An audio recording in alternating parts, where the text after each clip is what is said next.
नमस्कार, मी डॉक्टर सई. योग साधना या माझ्या यूट्यूब चॅनलवर तुम्हा सर्वांचं अगदी मनापासून स्वागत आहे. तर आज या व्हिडिओमध्ये आपण जाणून घेऊया एका प्राणायामाविषयी, ज्या प्राणायामाचं नाव आहे भस्त्रिका प्राणायाम. तर जे महत्त्वाचे 8 प्राणायाम आहेत त्यातील हा एक प्राणायाम आहे ज्याला म्हणतात भस्त्रिका. आणि याची विशेषता ही आहे की यामध्ये आपण इन्हेलेशन आणि एक्झलेशन, श्वास घेणे आणि श्वास सोडणे या दोन्ही क्रिया ह्या फोर्सफुली स्पीडनी होत असतात. तर आधी आपण भस्त्रिका प्राणायाम कसा करायचा आणि त्यासाठी आपली बसण्याची स्थिती काय घ्यायची हे सर्व बघण्याआधी त्याचे फायदे काय आहेत ते जाणून घेऊया. तर भस्त्रिका प्राणायामाचे फायदे सांगत असताना आपल्याला महत्त्वाची गोष्ट ही आहे की रेस्पिरेटरी सिस्टीम ही जास्ती ॲक्टिव्ह होते. याच्यामध्ये लंग्स, आपले फुफ्फुस हे जास्ती कार्यक्षम बनतात. त्यामुळे श्वासाचे जे जे विकार आहेत किंवा श्वासवह स्रोतसाचे जे विकार आहेत ते टाळण्यासाठी भस्त्रिका प्राणायामाचा उपयोग होतो. जसे की ज्यांना वारंवार सर्दी होते, थोडासा हवेत बदल झाला की लगेच सर्दी जाणवते, घसा दुखतो, टॉन्सिलायटिसचा त्रास होतो, त्यांना भस्त्रिका प्राणायामाने लगेच फायदा मिळतो. तसेच सायनसचा ज्यांना त्रास आहे त्यांना सुद्धा भस्त्रिका प्राणायाम खूप उपयुक्त आहे. त्याचप्रमाणे दमा, अस्थमाचे जे पेशंट आहेत त्यांनी सुद्धा भस्त्रिका प्राणायाम करणं हे आवश्यक आहे. त्यामुळे आपल्या लंग्सची कॅपॅसिटी ही वाढते. त्याच्यासोबत आपल्या शरीरातले टॉक्झिन्स हे शरीराबाहेर जाण्यासाठी भस्त्रिका प्राणायामाचा उपयोग होतो. तसेच माइंड आपलं रिलॅक्स करण्यासाठी, काम ठेवण्यासाठी, स्ट्रेस कमी होण्यासाठी भस्त्रिका प्राणायाम हा उपयुक्त आहे. आणि आपल्या शरीराची इम्युनिटी, रोगप्रतिकार शक्ती वाढवण्यासाठी भस्त्रिका प्राणायामाचा उपयोग होतो. त्याचप्रमाणे भस्त्रिका प्राणायाम करत असताना आपल्या पोटाच्या सुद्धा हालचाली होतात. तर त्यामुळे डायजेशन इम्प्रूव्ह होण्यासाठी सुद्धा भस्त्रिका प्राणायाम मदत करतं. तर भस्त्रिका प्राणायाम करण्यासाठी जसं आपण प्रत्येक प्राणायामाचा अभ्यास बघत असताना पाहतो की अर्धपद्मासनामध्ये किंवा पद्मासनामध्ये किंवा आपण वज्रासनामध्ये बसून सुद्धा भस्त्रिका प्राणायामाचा अभ्यास करू शकतो.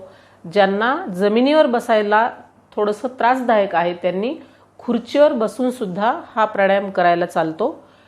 तर यासाठी आपली स्थिती जी आहे ती पाठीचा कणा सरळ, मान आणि पाठ एका लाईनमध्ये, डोळे बंद आणि महत्त्वाची गोष्ट म्हणजे पोट रिकामं असणं हे आवश्यक आहे. तर या सगळ्या बेसिक गोष्टी पाहिल्याच्या नंतर आता भस्त्रिका प्राणायाम कसा करायचा तर ते आपण बघणार आहोत. तर भस्त्रिका प्राणायाम करण्यासाठी आपल्याला दीर्घ श्वास जो आहे त्याच्यासोबत त्याला फोर्सफुली पण घ्यायचं आहे. फोर्सफुली श्वास आत आणि फोर्सफुली श्वास बाहेर. पण आपण नेहमी प्राणायाम करत असताना या स्थितीमध्ये बसून जेव्हा हा प्राणायाम करतो, जसं आपण बघूया आधी, थोडंसं आधी रिलॅक्स व्हायचं आहे. आपलं शरीर आणि मन स्थिर झाल्याच्या नंतर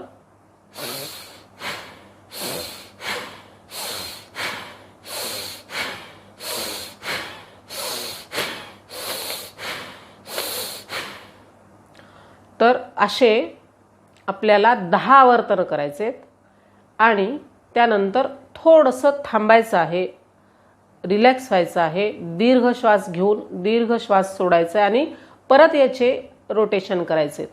पण आपल्याला जर हे प्राणायाम जर आपण अशा स्थितीत बसून करणं थोडंसं अवघड वाटत असेल किंवा करत असताना लगेच जर थकवा वाटत असेल तर तुम्ही आता मी जी एक पद्धत दाखवते त्या पद्धतीने सुद्धा भस्त्रिका प्राणायाम जर केला तर त्यामुळे हा आपण थोडासा अजून जास्ती वेळ करू शकतो.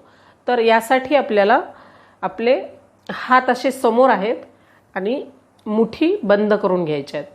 तर श्वास घेत आपल्याला वरच्या दिशेने आणि श्वास सोडत खाली आणि खाली येताना थोड्याशा मुठी आपल्याला उघडायच्या आहेत. तर या पद्धतीने एकदा करूया आपण.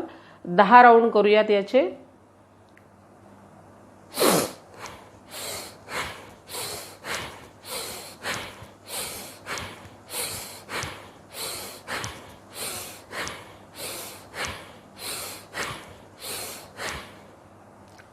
तर श्वास घेत आपल्या हातांची हालचाल वरती आणि श्वास सोडत खाली.